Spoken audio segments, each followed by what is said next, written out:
রাত 10টায় শেষ হচ্ছে ডাকসু নির্বাচনের প্রচারণা। শেষ দিনে শপথ নিলেন ছাত্রদল সমর্থিত প্যানেলের সব প্রার্থীরা।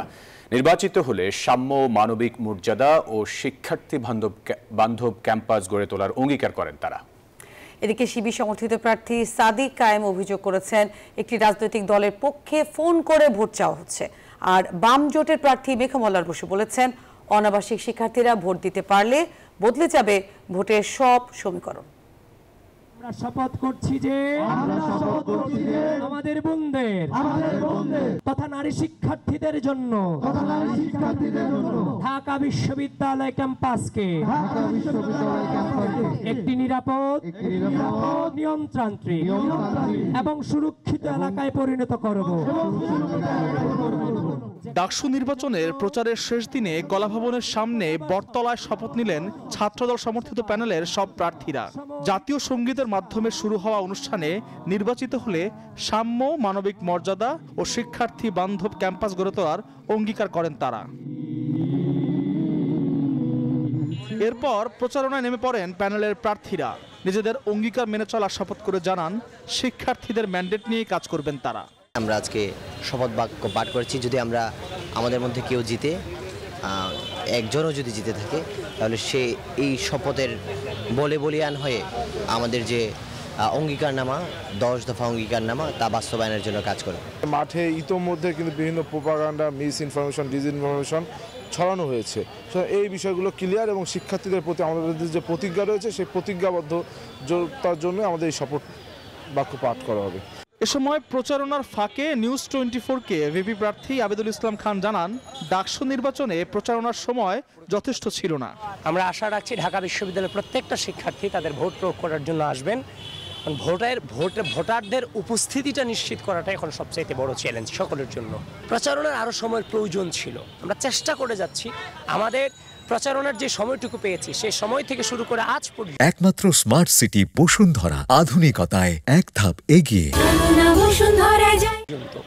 একটা সেকেন্ড এই প্রচারণার বাইরে কাটাইনি, সাধারণ শিক্ষার্থীদের কাছে পৌঁছানোর চেষ্টা করেছি, কিন্তু হয়তো 40,000 স্টুডেন্টের কাছে পৌঁছাতে পারিনি। আর হাসপাতাল থেকে ফিরে মধুর ক্যান্টিনে সংবাদ সম্মেলন করেন প্রতিরোধ পর্ষদের জিএস প্রার্থী মেঘ মল্লার বসু। তার দাবি, অনাবাসিক শিক্ষার্থীদের ভোট হতে পারে বড় ফ্যাক্টর। আপনারা যাকে খুশি তাকে ভোট দিন, কিন্তু 9 তারিখ প্লিজ ভোট দিতে আসুন। আপনারা ভোট দিতে আসলে গোটা ইকুয়েশন বদলায় যাবে। এখানে যত সমীকরণ হচ্ছে, এই সমীকরণগুলা কিচ্ছু দাঁড়াবে না। এখানে স্বাধীনতা বিরোধীরা একটা পোস্টেও জিতে আসতে পারবে না। এরই মধ্যে শিক্ষার্থীদের ফোনে একটি নির্দিষ্ট দলের নেতারা ভোট দিতে চাপ দিচ্ছেন বলে অভিযোগ করেন ছাত্র শিবির সমর্থিত ঐক্যবদ্ধ শিক্ষার্থী জোটের ভিপি প্রার্থী সাদিক কায়েম। আমরা নির্বাচন কমিশনের অ্যাক্টিভিটি দেখে আমরা খুবই আশঙ্কিত, কারণ আমরা এখন পর্যন্ত যতগুলো অভিযোগ করেছি, কোনো অভিযোগে ওনারা সুস্থ তদন্ত করতে পারেননি এবং আমাদেরকে কোনো ফিডব্যাকও জানাননি। কেন্দ্রের পরিমাণ খুবই কম, ফলে অনেকে হয়তো আনকমফোর্টেবল ফিল করবেন বা হইলো লাইনে দাঁড়ানোর যে ভয়, সেই ভয় থেকে হয়তো আসবেন না। আমরা প্রশাসনকে বারবার বলেছিলাম যে কেন্দ্রের পরিমাণ বাড়াতে, কিন্তু সেটা তারা ভ্রুক্ষেপ করেননি। আমরা মনে করি যে অবশ্যই শিক্ষার্থীদের জন্য একটা কমফোর্টেবল পরিবেশে তাদের ভোট দেওয়া যায়, সেই ব্যবস্থাটা করার দরকার ছিল। এদিকে নির্বাচনকে সুষ্ঠু ও সুন্দর করতে 10 দফা দাবি নিয়ে সংবাদ সম্মেলন করেছে শিক্ষক নেটওয়ার্ক। বুথের বাইরে লাইন জ্যামিং এড়াতে শৃঙ্খলা নিশ্চিতের জন্য অফিসার ও শিক্ষক নিয়োগ করা হোক। আমরা আশঙ্কা প্রকাশ করেছিলাম, সর্বসাধারণের প্রবেশ পথ বন্ধ করলে যারা বিঘ্ন ঘটাতে চায় তাদের প্রবেশ রোধ করা যায় না। অন্যদিকে জাল ভোট ও গুজব ছড়ানোর বিষয়ে সতর্ক থাকার কথা জানিয়েছেন নির্বাচনের চিফ রিটার্নিং কর্মকর্তা। ইতিমধ্যে আমাদের কাছে সংবাদ আসছে আর কি, বিভিন্ন কর্নার থেকে জাল ভোট কোথাও তৈরি হচ্ছে।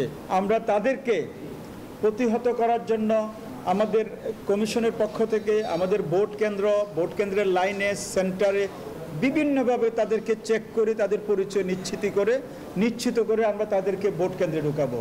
এবারে ডাকসু নির্বাচনে প্রতিদ্বন্দ্বিতা করবেন 471 জন প্রার্থী, আর ভোট দেবেন 39,775 জন ভোটার। শেষ হলো ডাকসু নির্বাচনের আনুষ্ঠানিক প্রচারণা। প্রস্তুত ভোট কেন্দ্রগুলো। এখন অপেক্ষা শুধুই ভোটারদের, যারা বেছে নেবেন তাদের নতুন নেতৃত্বকে। আর সেদিকে তাকিয়ে আছে ঢাকা বিশ্ববিদ্যালয় থেকে শুরু করে গোটা দেশ। আল মোহাম্মদুল খান, নিউজ 24, ঢাকা।